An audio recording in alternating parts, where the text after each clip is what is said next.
Olá, sejam todos bem-vindos a mais um vídeo do quadro Café com Leitura Espírita. Eu sou a Jéssica e hoje eu vou ler para vocês uma comunicação de um espírito que foi um grande médico na sua encarnação, que se ocupou do magnetismo e que havia deixado um manuscrito que ele acreditava que revolucionaria a ciência. E Kardec, nessa entrevista, vai perguntar para ele o que ele achava da sua obra depois de desencarnado. Essa entrevista também acabou girando em torno da questão sobre quando a alma se une ao corpo. Vocês sabem essa resposta? Bom, quem já estudou o Livro dos Espíritos já sabe essa resposta. Essa entrevista está na Revista Espírita de 1858, de Allan Kardec, e está na revista de março. Se chama O Doutor Xavier. Também vou ler para vocês aqui a questão referente a esse assunto do vídeo de hoje no O Livro dos Espíritos, de Allan Kardec. Então, para ver essa entrevista, que é super interessante, e também saber a resposta dessa pergunta, continua assistindo o vídeo, se inscreve se você ainda não é inscrito, já curte, que assim você me ajuda muito, e me segue lá no Instagram, que é @leitura.espírita. Como eu falei para vocês, então, no início do vídeo, esse médico que vai se comunicar com Allan Kardec, ele foi um médico bem talentoso na área do magnetismo, e antes de desencarnar, ele deixou uma obra que ele acreditava que iria mudar a história da ciência. Antes de morrer, ele também havia lido O Livro dos Espíritos e ele gostaria muito de se encontrar com Allan Kardec para conversar sobre o assunto, mas acabou que não deu, ele acabou desencarnando antes devido a uma doença. Então a sua família, depois que ele desencarnou, pediu que o evocasse em suas reuniões mediúnicas. E isso aconteceu, essa entrevista está aqui na revista onde Kardec deixou para nós registrado as respostas que são úteis para nós e suprimiu aquelas que eram de interesse particular. Eu vou ler para vocês então, aqui na minha edição é na página 137 que fica essa entrevista.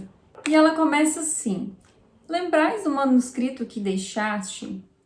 E aí o espírito respondeu: ligo-lhe pouca importância. Qual a vossa opinião atual sobre esse manuscrito? Obra vã de um ser que se ignorava a si mesmo. Pensáveis, entretanto, que essa obra poderia fazer uma revolução na ciência? Agora vejo muito claramente. Como espírito, poderias corrigir e acabar esse manuscrito?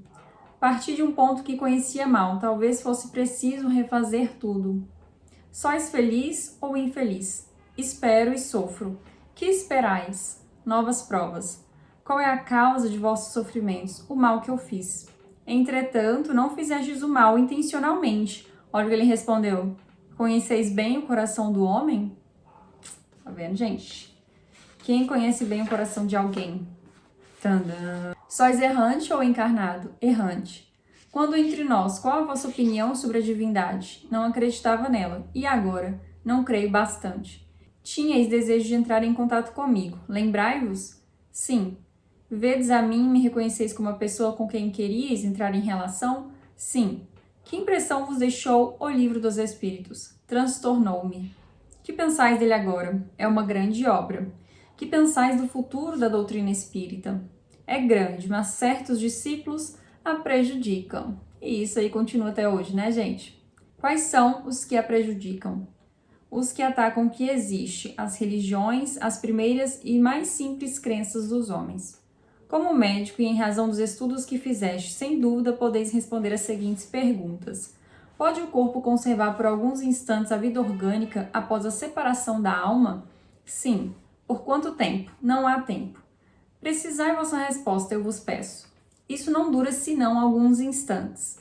Como se opera a separação entre a alma e o corpo? Como um fluido que escapa de um vaso qualquer.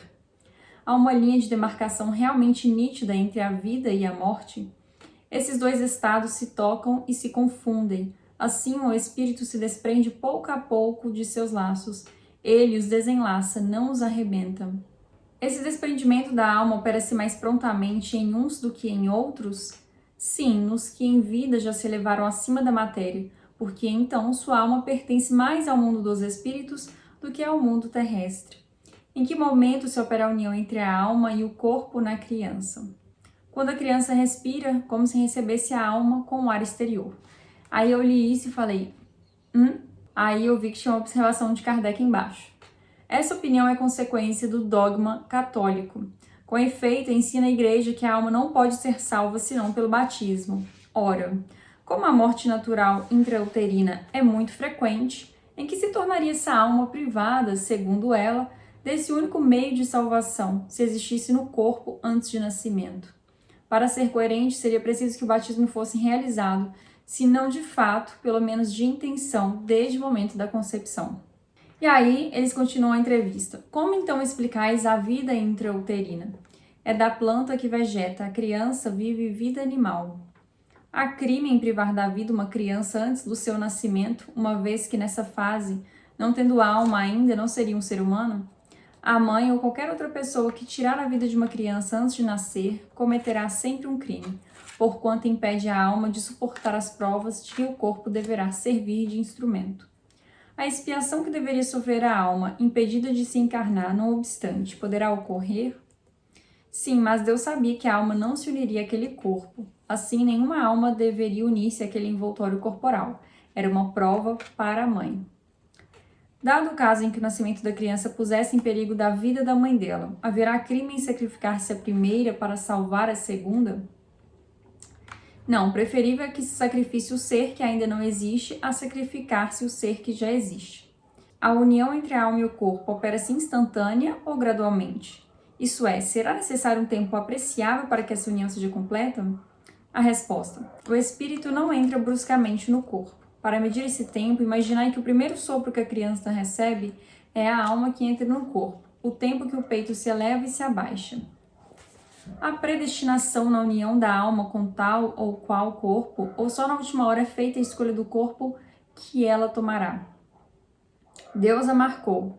Essa questão exige maiores desenvolvimentos. Tendo o espírito escolhido a prova a que queira submeter-se, pede para encarnar. Ora, Deus, que tudo sabe e vê, já antecipadamente sabia e vira que tal espírito se uniria a tal corpo. Quando o espírito nasce nas baixas camadas sociais, sabe que sua vida será de labor e sofrimento.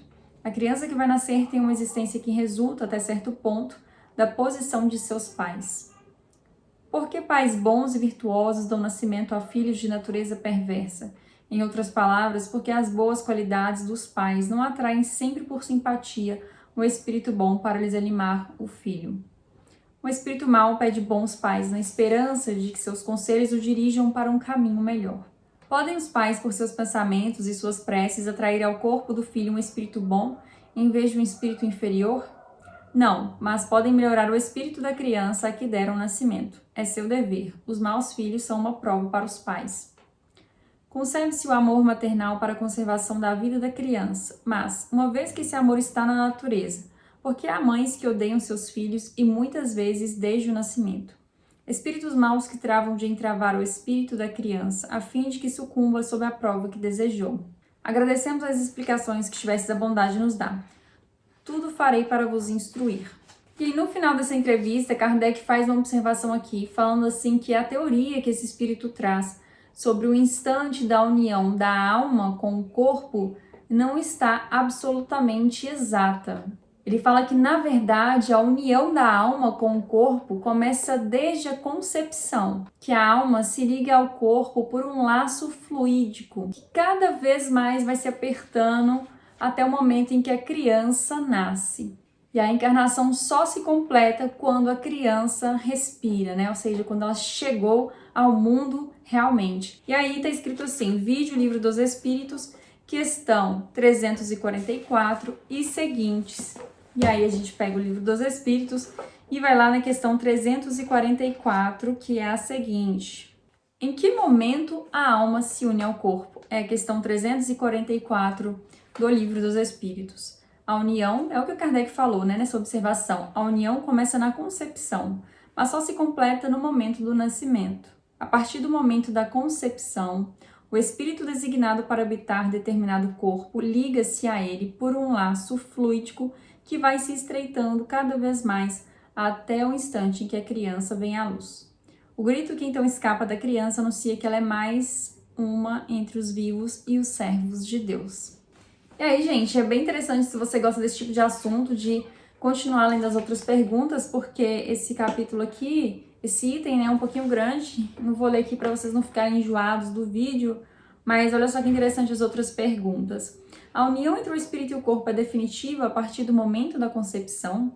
Durante esse primeiro período, o espírito pode renunciar a habitar aquele corpo que lhe é designado? E aí? Tem outras questões também, olha só. O que acontece com o espírito se o corpo que escolheu vier a morrer antes do nascimento? Outras questões. No intervalo entre a concepção e o nascimento, o espírito usufrui de todas as suas faculdades? Estou trazendo essas perguntas aqui para vocês ficarem curiosos e lá consultar, porque tem muitas questões sobre a união da alma e o corpo no Livro dos Espíritos, que eu acho super interessante esse assunto. Os espíritos respondem e esclarecem várias questões sobre isso. Bom, o que você achou desse Café com Leitura Espírita de hoje? Você já sabia dessas questões, desse assunto? Já tinha escutado essa história em algum lugar? Me conta aqui embaixo, vamos conversando. Eu espero que você tenha gostado desse vídeo. E eu te aguardo aqui no próximo vídeo do canal. Um abraço, até mais!